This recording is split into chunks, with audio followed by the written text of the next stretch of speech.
बाबाजी और हुजूर जी की प्यारी संगत जी, राधा स्वामी जी, स्वागत है आपका हमारे चैनल भजन मार्गम में। संगत जी, कभी कभी हम सभी के मन में एक प्रश्न उभरता है।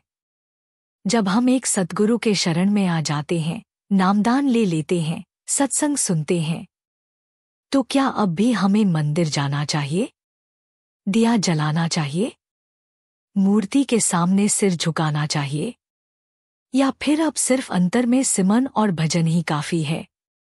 संगत जी, यह प्रश्न अक्सर हमारे मन में घूमते हैं। हम अपनी रात दिन की व्यस्तताओं में भूल जाते हैं कि हमारे अंदर एक गहरा रहस्य छुपा है, जो सिर्फ हमारे सद्गुरु की कृपा से ही समझ में आता है। संगत जी, जब हम सद्गुरु की शरण में आते हैं तो हमारे जीवन में एक नई रोशनी का प्रवेश होता है। नामदान लेना एक ऐसे प्यारे सफर की शुरुआत है जहां हम अपने दिल की गहराइयों में सद्गुरु की याद को बसाते हैं। सत्संग में हमारी आत्मा एक शांति का अनुभव करती है जो किसी और जगह नहीं मिल सकती। फिर क्या अब हमें मंदिर जाना चाहिए? संगत जी, संत महापुरुष हमेशा यह कहते आए हैं कि मंदिर, मस्जिद, गुरुद्वारा या किसी भी धार्मिक स्थल पर जाना सिर्फ एक रूप है अपने मन को एकाग्रता और प्यार से भरा हुआ बनाने का। जब तक हमारे मन में सच्चाई, प्यार और धार्मिक अनुभूति का जीवंत अनुभव नहीं होता, तब तक किसी भी स्थल का जाना सिर्फ एक संस्कार हो सकता है। लेकिन संगत जी, सद्गुरु की शरण में जाने के बाद जब हम अपने मन और दिल की शांति और सुकून को महसूस करते हैं, तब हमें यह समझ में आता है कि हमारे अंदर जो सिमरन और भजन का राज है, वही हमारी असली पूजा है। हमारे दिल की गहराइयों में हमारा सिमरन और भजन ही एक ऐसे मंदिर का रूप ले लेता है जहां हम अपने सद्गुरु की याद में मस्त हो जाते हैं।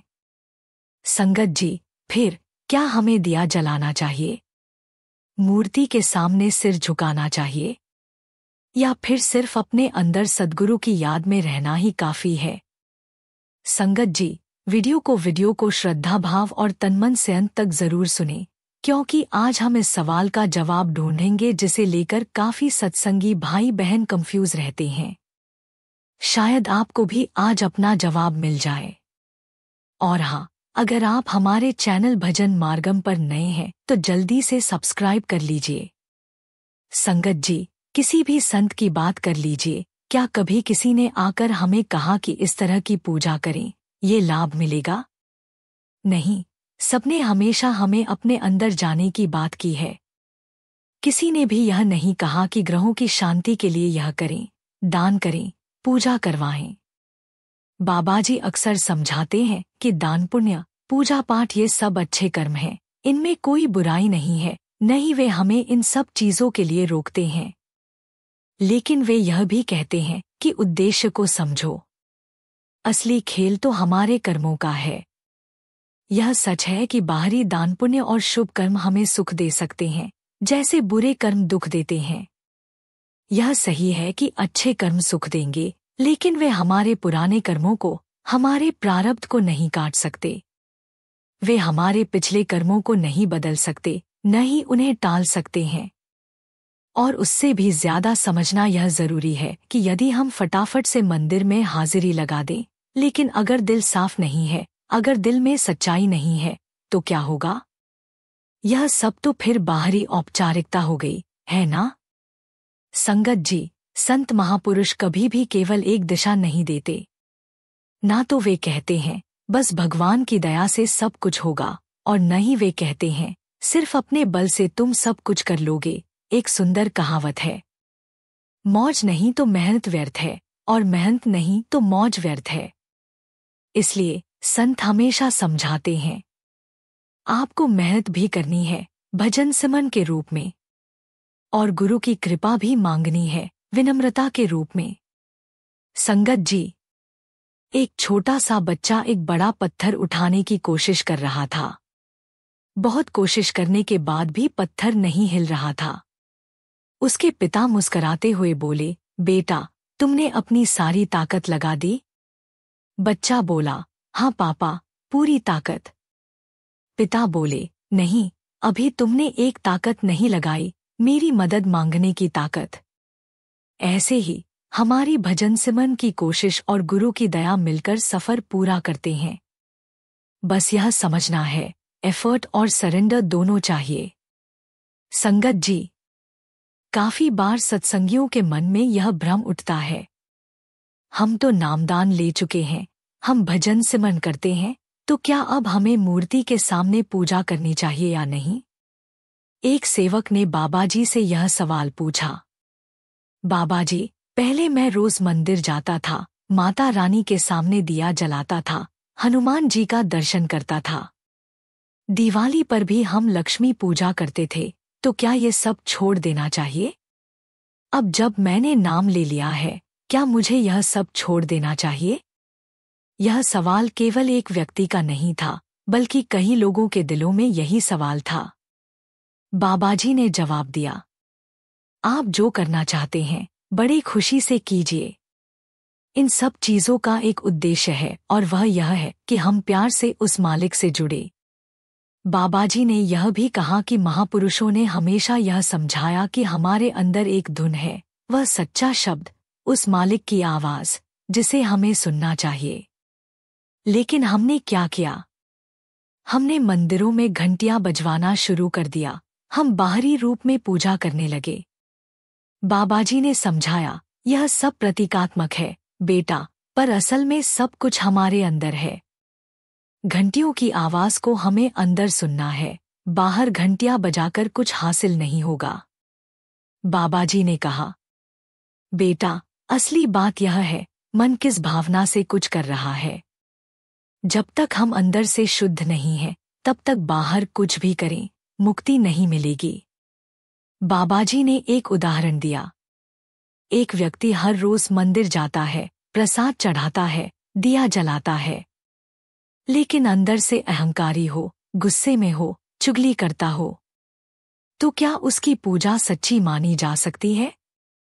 संगत जी, यह प्रश्न हमें अपनी अंदर की शुद्धता पर विचार करने के लिए प्रेरित करता है। बाबाजी का संदेश साफ है, बाहर की पूजा कोई महत्व नहीं रखती जब तक हमारा मन और हृदय शुद्ध नहीं है। वास्तव में पूजा का असली मतलब है हमारा मन, हमारी भावना और हमारी सच्चाई। पूजा केवल बाहरी क्रियाओं तक सीमित नहीं है, बल्कि यह हमारे भीतर के बदलाव की एक प्रक्रिया है।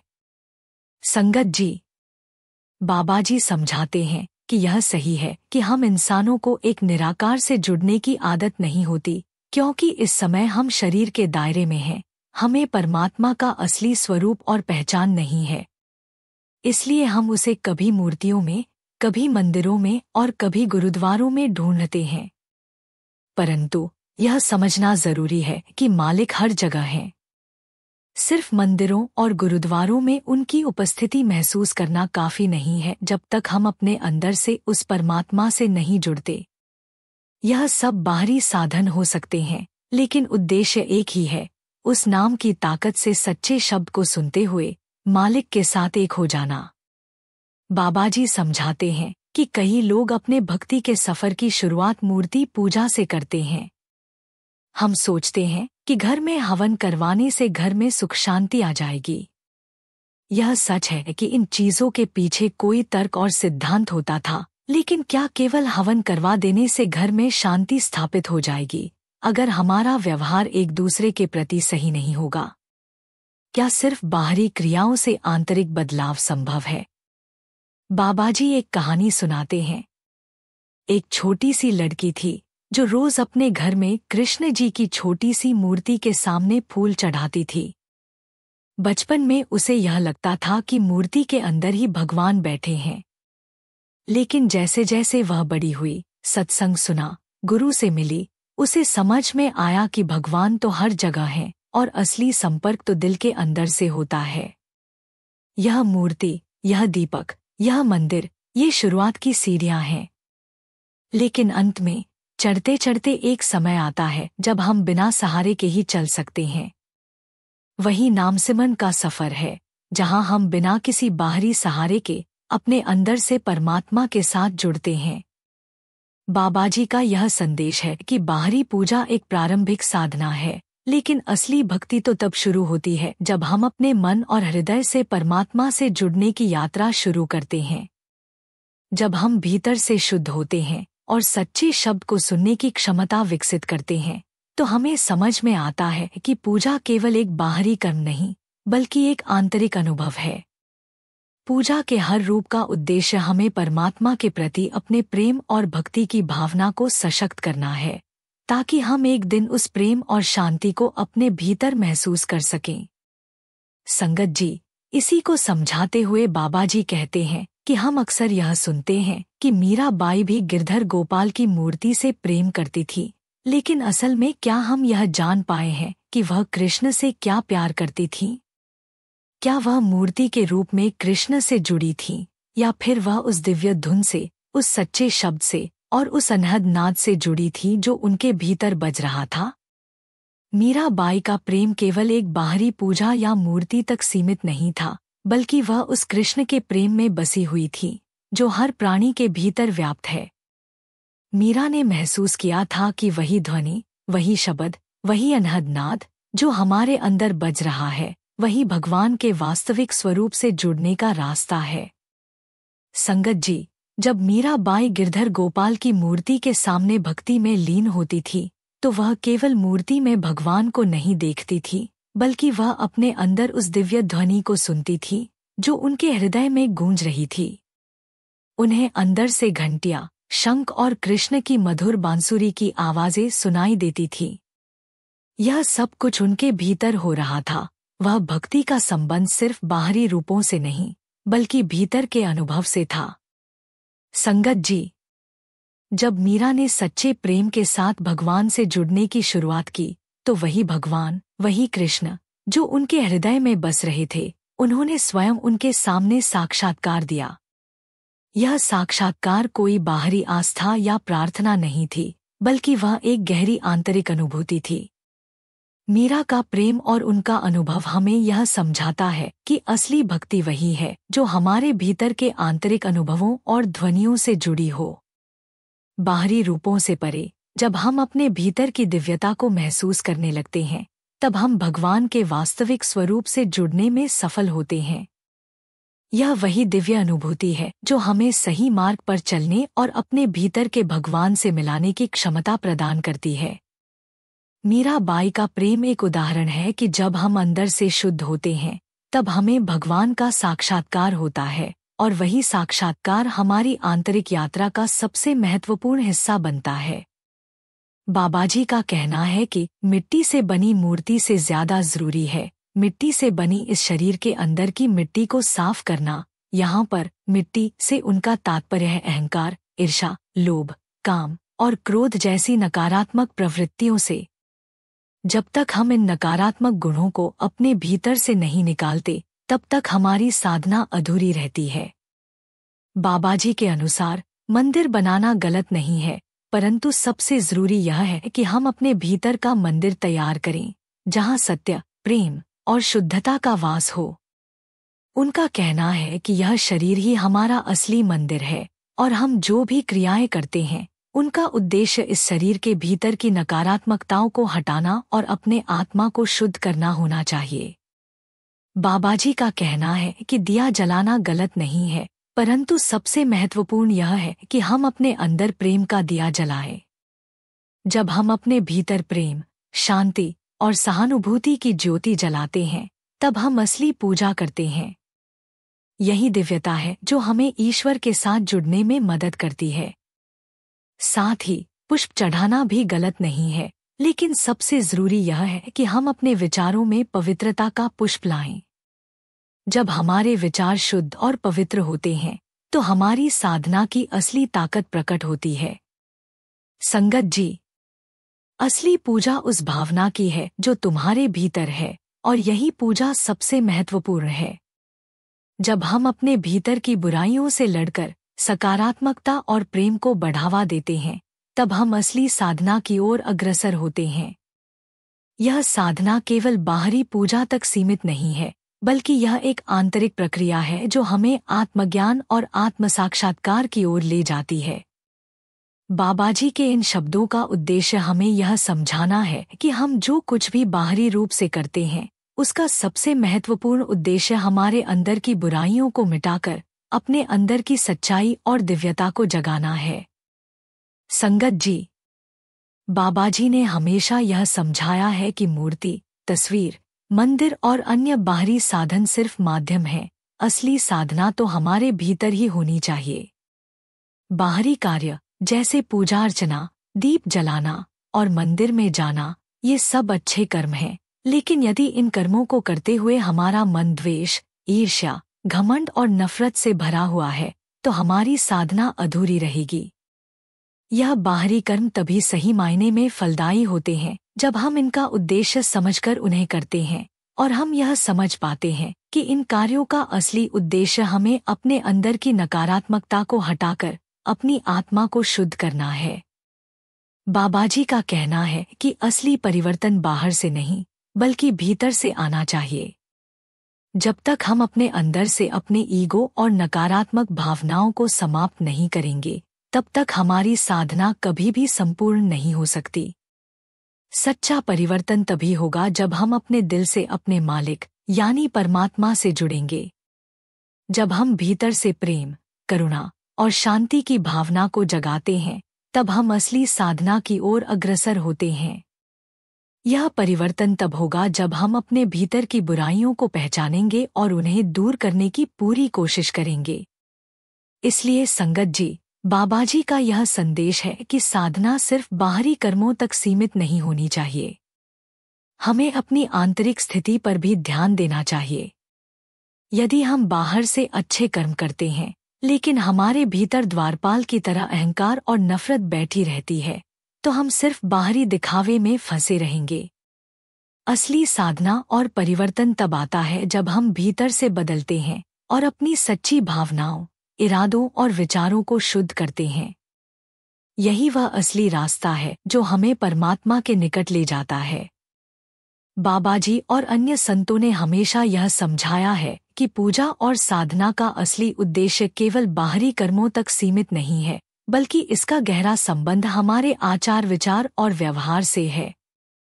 संतों का कहना है कि अगर हम दीप जलाते हैं, अगरबत्ती घुमाते हैं, मंदिर जाते हैं, लेकिन हमारे आचरण में मिठास नहीं होती, यदि हम बड़ों की इज्जत नहीं करते, कटु वचन बोलते हैं, एक दूसरे से झगड़े करते हैं या फिर शराब और मांसाहार का सेवन करते हैं, तो उस पूजा पाठ का कोई वास्तविक लाभ नहीं होता।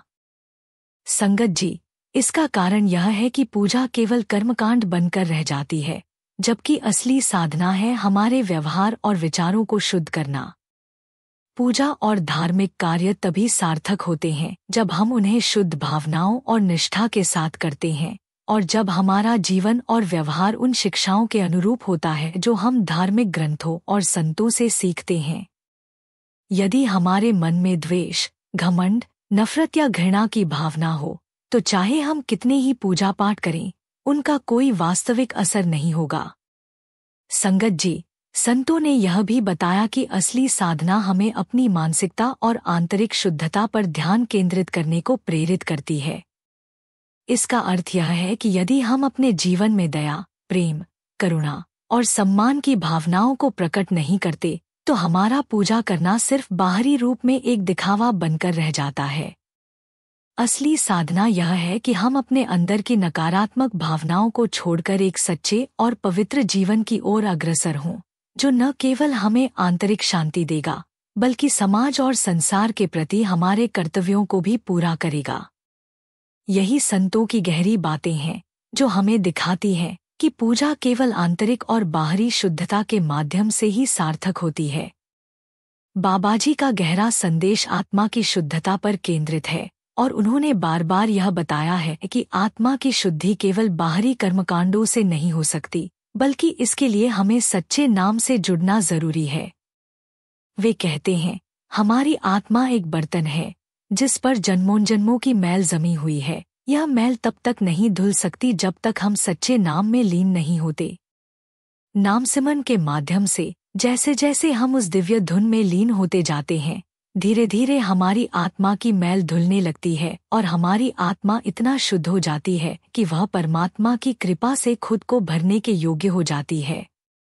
इस प्रक्रिया में कर्मकांडों की कोई अहमियत नहीं है, क्योंकि बाहरी साधन और कर्म हमारे अंतर्मन की शुद्धता को नहीं बदल सकते।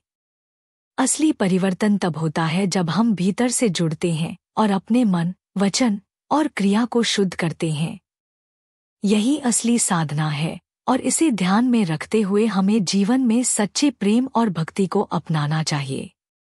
संगत जी, इसके साथ ही बाबा जी और अन्य संतों ने यह भी समझाया है कि गुरु और शिष्य का संबंध बाहरी साधनों जैसे हवन या पूजा से नहीं होता, बल्कि यह एक दिल से दिल का संबंध होता है। जैसा कि एक कांच के गिलास में सूर्य की किरणें केवल तभी सीधी और शुद्ध दिखती हैं जब वह गिलास साफ होता है, वैसे ही हमारी आत्मा को गुरु के नाम से शुद्ध किया जाना चाहिए। जब हम सच्चे गुरु के साथ जुड़ते हैं और उनका नाम स्मरण करते हैं, तब हम अपने अंदर के अंधकार को दूर कर सकते हैं और साक्षात्कार की ओर अग्रसर हो सकते हैं। बाबाजी ने यह भी स्पष्ट किया कि हवन और पूजा पाठ से कर्म नहीं कटते। कोई भी पंडित या बाहरी साधन आपके कर्मों को नहीं हटा सकता। साधना करनी पड़ती है और वह साधना है नाम सिमरन। यही वह एकमात्र साधन है जो पाप कर्मों को मिटाने, जन्म मरण के चक्र से मुक्ति पाने और परमात्मा तक पहुंचने का मार्ग प्रशस्त करता है। बाबा जी ने हमेशा कहा कि किसी भी रूप में, किसी भी नाम से पूजा करो, पर अंत में एक ही सत्य है, एक ही परमात्मा है। यही मूल प्रेम, मूल दया और मूल समर्पण है जो हमें गुरु के नाम में खो जाने का मार्ग दिखाता है। अंत में बाबा जी ने हम सभी को यह महत्वपूर्ण संदेश दिया कि हमें अपने असली लक्ष्य पर ध्यान केंद्रित करना चाहिए, जो कि केवल और केवल उस एक मालिक की भक्ति करना है। चाहे हम किसी भी धर्म से हों या किसी भी मार्ग पर चलें, अंत में वही एक परमात्मा है। महापुरुषों और संतों का कार्य हमेशा यही रहा है कि वे हमें उस एक मालिक से मिलाएं। इसलिए हमें बाहरी साधनों से ऊपर उठकर अपने दिल से उस मालिक से जुड़ना है। बाबा जी का यही गहरा संदेश है, मकसद सच्चा हो, दिल मालिक से जुड़ा हो, यही असली साधना है। संगत जी, चलिए एक साली सुनते हैं जो उन पंडितों और धार्मिक कर्मकांडी गतिविधियों के बारे में है जो पूजा पाठ कराते हैं। संगत जी, दिल्ली में रहने वाला एक सत्संगी परिवार था। उनका बिजनेस बहुत अच्छा चल रहा था। जैसे कि आप जानते हैं, बिजनेस में उतार चढ़ाव तो चलते ही रहते हैं। कभी लाभ, कभी हानि, यह सब जीवन का हिस्सा है। बिजनेस करने वाले अक्सर बहुत व्यस्त रहते हैं। पूरा दिन काम में ही निकल जाता है और कई मुश्किलों का भी सामना करना पड़ता है। इसी परिवार के पड़ोस में उनके मित्र भी रहते थे, जो हिंदू थे और पूजा पाठ करते थे। दोनों परिवारों में गहरी दोस्ती थी और एक समय पर बिजनेस में भी पार्टनरशिप थी। बाद में दोनों ने अपने अपने बिजनेस अलग कर लिए, लेकिन रिश्तों में कभी कोई कड़वाहट नहीं आई। गुरु प्यारी संगत जी, जैसा कि होता है, एक समय ऐसा भी आया जब सत्संगी परिवार के बिजनेस में भारी हानि हो गई। परिवार बहुत परेशान हो गया। उन्होंने अपने पड़ोसी मित्र से इस बारे में सलाह-मशविरा किया। मित्र ने सलाह दी, तुम हमारे पंडित जी के पास जाओ, वे तुम्हारी मुश्किल का उपाय बताएंगे। स्थिति कुछ ऐसी थी कि सत्संगी परिवार भी डगमगाने लगा। कभी कभी मुश्किलों में हम भी थोड़ा सा बिखर जाते हैं, भरोसा कमजोर पड़ने लगता है। वे पंडित जी के पास चले गए। जब पंडित जी ने उनका हाथ देखा तो मुस्कुराकर बोले, तुम्हारा गुरु बहुत ऊंचा है, तुम तो पहले से ही मालिक की शरण में हो, तुम्हें चिंता करने की कोई जरूरत नहीं है। तुम्हें हाथ दिखाने की जरूरत नहीं थी। जिसने सच्चे गुरु से नामदान लिया है, उसकी संभाल तो मालिक खुद करते हैं। सत्संगी ने सवाल किया, गुरु होने से क्या मेरे कर्म बदल जाएंगे? पंडित जी ने कहा, नहीं बेटा, कर्म तो करने ही पड़ेंगे। फल भी उसी के अनुसार मिलेगा। लेकिन जब गुरु साथ होता है तो वही फल कई गुना बेहतर हो जाता है। फिर पंडित जी ने समझाया, अगर तुम एक साधारण बल्ला बेचने जाओ तो हजारों में बिकेगा, लेकिन अगर वही बल्ला सचिन तेंदुलकर बेचे तो लाखों में बिकता है। वैसे ही तुम्हारे कर्म भी गुरु की शरण में रहकर बहुत ऊंचे और बहुमूल्य बन जाते हैं। यह सुनकर सत्संगी की आंखों से आंसू बह निकले। उसे अपनी भूल का एहसास हो गया कि वह अपने मालिक से डोल गया था। उसने वहीं प्रण लिया कि अब कभी किसी को अपना हाथ नहीं दिखाएगा, केवल अपने सद्गुरु पर पूरा विश्वास रखेगा। गुरु प्यारी साध संगत जी, इस घटना से हमें भी यही सीख मिलती है कि मुश्किल चाहे जितनी भी बड़ी क्यों न हो, हमें अपने सद्गुरु पर अडोल विश्वास रखना चाहिए। क्योंकि जब तक हमारी अवस्था सच्चे भक्तों जैसी नहीं बनती, हमें गुरु के सहारे उनके हुक्म में रहकर अपने जीवन का सफर तय करना है। संगत जी, कहानी हमें यह सिखाती है कि भौतिक संपत्ति और दुनिया की सफलताएं केवल गुरु की कृपा से ही सच्चे रूप में फलित होती हैं। यदि हम गुरु की उपस्थिति और मार्गदर्शन पर पूरी श्रद्धा नहीं रखते तो हमारा जीवन अधूरा रह सकता है, भले ही हमारे पास दुनिया की सारी दौलत हो। आज के इस नुस्खे के माध्यम से हम यह समझ सकते हैं कि रूहानी मार्ग पर चलने के बाद जब हम गुरु की बातों को अपने जीवन में उतारते हैं तो हमारे जीवन में वास्तविक परिवर्तन आता है। गुरु पर विश्वास और समर्पण ही वह तत्व है जो हमें सच्ची शांति और सुख की ओर ले जाता है। तो संगत जी, आशा है कि आज की बातों से आपको एक नई समझ और दिशा मिली होगी। अगर आपको ये वीडियो पसंद आया हो तो कृपया लाइक करें, अपने दोस्तों के साथ शेयर करें और हमारे चैनल को सब्सक्राइब करना न भूलें ताकि आप हमारे अगले वीडियो से जुड़े रहें। राधा स्वामी जी।